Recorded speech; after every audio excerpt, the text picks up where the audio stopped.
मिनश्शैतानिर्रजीम बिस्मिल्लाहिर्रहमानिर्रहीम अल्लाहुम्मा सल्लि अला मुहम्मद व अला आलि मुहम्मद। अस्सलाम वालेकुम व रहमतुल्लाहि व बरकातुहू।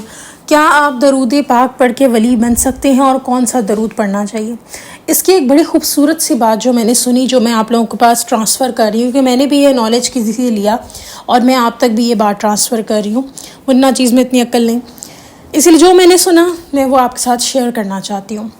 दरूद इब्राहिमी जो है ना, वो दरूदों का सरदार है, हम सब जानते हैं। और सबसे बढ़ के जो शख्स इसको पढ़ने लग जाता है ना, उस शख्स को आहिस्ता आहिस्ता अल्लाह रब्बुल इज़्ज़त जो उसकी, बल्कि कुछ लोगों के साथ बहुत जल्दी हो जाता है, जो उसकी खामियां होती हैं, गलतियां होती हैं जो उसके अंदर होती हैं, जहाँ कुछ लोग होते हैं अपने अंदर झांक नहीं पाते कि हमारी गलतियाँ हैं, उनको दूसरों के ऊपर पॉइंट होता है, लेकिन उनके ऊपर सबसे बड़ा करम यही हो जाता है कि वो दरूद इब्राहिमी पढ़ने लग जाते हैं। फिर उनको अल्लाह रब्बुल इज़्ज़त उनकी अपनी गलतियों की तरफ भी पॉइंट कराना शुरू कर देते हैं। और ये सबसे बड़ा करम है कि आपको अपनी ज़ात का पहले ख्याल हो कि मैं क्या गलती कर रहा हूँ या कर रही हूँ दूसरे से पहले। तो सवाल था जी कि क्या हम दरूद इब्राहिमी पढ़ने से वली बन सकते हैं, या कौन सा दरूद पढ़ें तो हम वली बन जाएंगे? एक वली अल्लाह थे और कहते हैं कि जब वो पैदा हुए तो दरख्त के हर पत्ते के ऊपर अल्लाह लिखा हुआ था, और शाम तक फिर वो खत गायब हो गए। हर पत्ते के ऊपर जो उनके एरिया में स्पेशली जो दरख्त जितने भी नज़र आ रहे थे उन सब पे अल्लाह लिखा हुआ था। तो यहाँ से पहली बात तो क्लियर हो जाती है कि वली जो होते हैं वो पैदाइशी होते हैं। अल्लाह के जो वली होते हैं वो पैदाइशी होते हैं। अब यहाँ पर ये सबसे बढ़ के बात है कि नेक लोगों की बात कर ली जाए तो नेक अल्लाह किसको चाहे बना दे, और कौन नेक हो उसे हटा दे। हमारे सामने इब्लीस की एग्जांपल है, कितना नेक था फिर कैसे हट गया रास्ते से। तो ये अल्लाह रब्बुल इज़्ज़त का बस करम है जिस पे वो करना चाहें। अल्लाह हम सबको महफूज रखें। इसीलिए वली तो जो पैदा होता है तो वो पैदाइशी वली होता है, इसमें कोई शक नहीं, ये बहुत बड़ी चीज़ है। लेकिन हमारे लिए ये बहुत बड़ी चीज़ है कि हम जानते ही नहीं है कि हमारे पैदाइश पे क्या हुआ। अलबत्ता कुछ ट्रेट्स हैं जिनसे हम अंदाज़ा लगा सकते हैं इस बात का, लेकिन वो भी मायूसी होने वाली नहीं है। आपके यही रियलिटी चेक बहुत बड़ा है कि या अल्लाह क्या हम मोमिन हैं, और उसका एक पहला चेक ये है कि आपने आपसे पूछें आप झूठ बोलते हैं। मोमिन झूठा नहीं हो सकता। मोमिन के अंदर कुछ क्वालिटीज़ हो सकती हैं। मोमिन के ईमान में लोज हाई आ सकते हैं, अप एंड डाउन आ सकता है, कभी बहुत ईमान हाई है कभी थोड़ा सा लो है, लेकिन मोमिन झूठा नहीं हो सकता। अगर आप झूठ बोल रहे हैं तो याद रखें, एक भी बोल रहे हैं, मजबूरी में भी बोल रहे हैं, तो आप मोमिन नहीं हैं। ये बात अंडरस्टैंड हमें करनी है और फिर हमें उस चीज़ को एलिमिनेट करना है। कोशिशें तो कामयाब होंगी हमारी।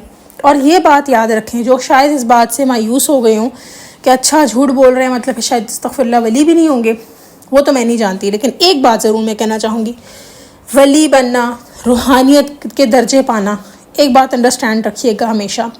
वली अल्लाह, जितने भी अंबिया कराम की लाइफ आप उठा के देख लें, टफ़ थी।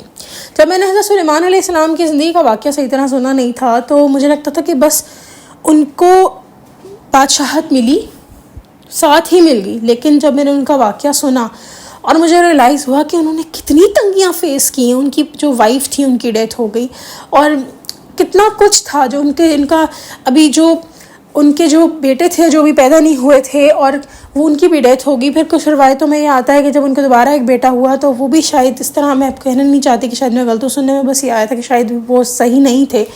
तो बहुत सारी चीज़ें हैं। जब भी अल्लाह ने नबियों को कुछ भी अता फरमाया है, अल्लाह रब्बुल इज़्ज़त ने, बल्कि एक और बात कहूँगी, अल्लाह ने किसी को भी कुछ अता फरमाया ना, अपना कुर्ब, अपनी रूहानियत, ख़ास तौर पे कुर्ब तो चलें बहुत सारे लोगों को मिला होगा, लेकिन जो रूहानियत है ना, रूहानियत या वली, इनकी लाइफ बड़ी टफ़ होती है। जिन वली के बारे में आपको बता रही थी, अल्लाह मुझे माफ़ करे इफ़ आई एम रॉन्ग, के जब वो पैदा हुए तो हर पत्ते पे अल्लाह लिखा हुआ था, उनकी लाइफ बहुत टफ़ थी। उनके पास बहुत सुनने में आया था कि जायदाद थी, बहुत जायदाद, और वो जायदाद उन्होंने उसको फाड़ दिया कि मुझे ये नहीं चाहिए। इनको पता था कि ये मेरे औलाद में लड़ाई का सबब बन सकता है। और ज़ाहिर है जब वली होते हैं तो आगे से औलाद को भी आगे रूहानियत मिलती है, ना सिर्फ उनकी औलाद को बल्कि आगे नस्लों को भी मिलती है। लेकिन उन्होंने यही कहा था कि अगर रूहानियत अल्लाह रब्बुल इज़्ज़त यानी मुझे तौफीक दे कि किसी को मिलेगी अगर आगे, तो ठोक बजा के मिलेगी। ठोक बजा के मिलने का क्या मतलब है? आप खुद जान लें कि अगले को कितनी प्रॉब्लम्स आनी हैं, अगले की कितनी एग्ज़ाम्स होने हैं। ये जो हमारे आर्मी के टेस्ट होते हैं, एयरफोर्स के टेस्ट होते हैं, छोटी छोटी चीज़ों से रह जाते हैं। हमारे एक जानने वाले थे, उनका टेस्ट सिर्फ नाक की हड्डी थोड़ी सी टेढ़ी थी तो रह गया।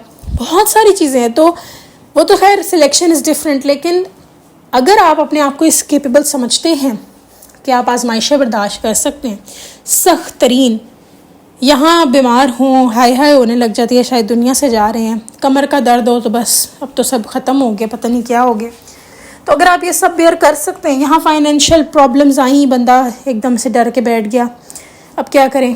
اور اس میں سب سے بڑا ٹیسٹ اپنی ذات کا نہیں ہوتا، اپنی اولاد کا، اپنے پیاروں کا ہوتا ہے، جن کو اس پیسے کی ضرورت ہوتی ہے and you are enable to provide them. تو اگر آپ ان سب سخت سے سخت چیزوں سے گزر سکتے ہیں، پھر سب سے بڑی بات فلسطین میں جہاں اتنے اولیاء علیہ، امام شافعی رحمۃ اللہ علیہ بھی سننے میں آیا تھا کہ وہیں پہ وہ تھے، اتنے بزرگان دین، آپ آج فلسطین کا حال دیکھ رہے ہیں.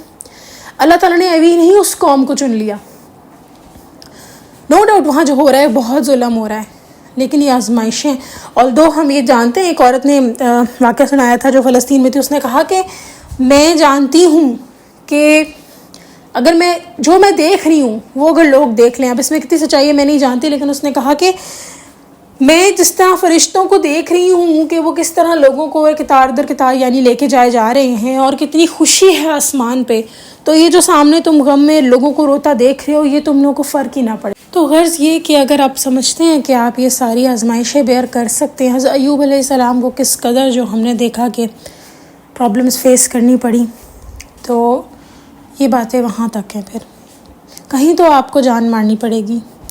اور درود ابراہیمی میرے حساب سب سے آسان رستہ ہے اللہ تعالیٰ کا قرب حاصل کرنا، روحانیت پانے کا.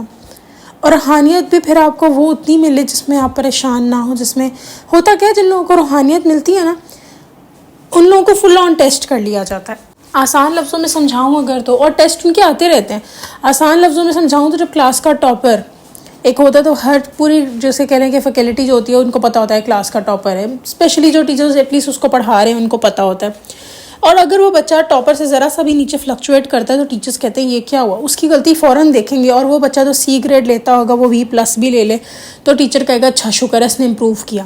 بالکل ویسے ہی اللہ رب العزت جب آپ کو کچھ عطا کرتے ہیں تو تھوڑا سا ہمیں اپنا جو کہہ لیں کہ آپ چیک اینڈ بیلنس، بہت زیادہ اس کے لیے دعائیں مانگنا پڑتی ہیں اللہ تعالیٰ سے. کیونکہ جب آپ تھوڑا سا بھی نیچے گئے، پلٹے، تو آپ کے لیے پرابلم ہے. اس کو سمجھانے کے لیے ایک چھوٹا سا واقعہ بیان کرتی ہوں آپ لوگوں کے ساتھ.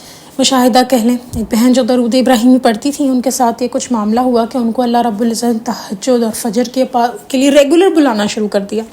اور پھر کچھ ایسا ہوا کہ ایک دن وہ اپنا موبائل فون استعمال کر رہی تھیں اور کچھ ایسی ویڈیوز دیکھنا شروع ہو گئی جس میں گانے وغیرہ تھے. حالانکہ گانے سننے کی ان کی انٹینشن نہیں تھی، لیکن تھا تو صحیح بیک گراؤنڈ میں.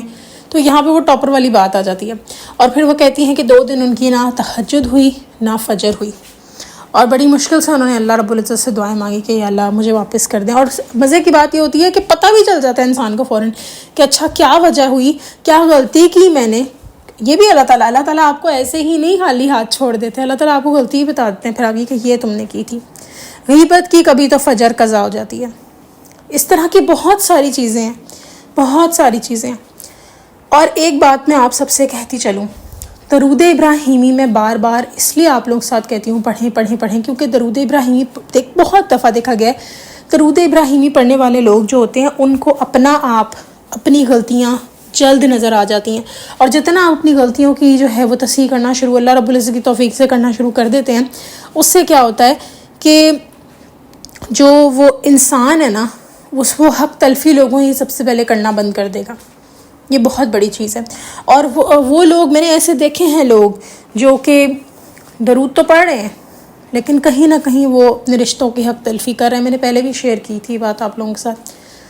تو پلیز درود ابراہیمی نہ چھوڑیں، باقی کوئی درود آپ نے پڑھنا ہے پڑھیں. آئی ہوپ کہ آپ لوگوں کو یہ ولی والی بات کا بھی جواب مل گیا ہوگا. ہو سکتا ہے بہت سارے ولی سن رہے ہوں مجھے، تو یہ تو اللہ کی طرف سے اعزاز ہے.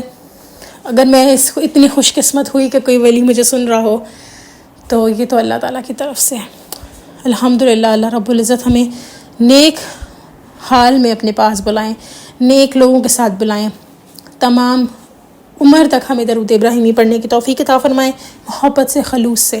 آمین ثم آمین. چلیں جی، انشاءاللہ نیکسٹ ویڈیو میں پھر حاضر ہوں گی. تب تک کے لیے اللہ حافظ.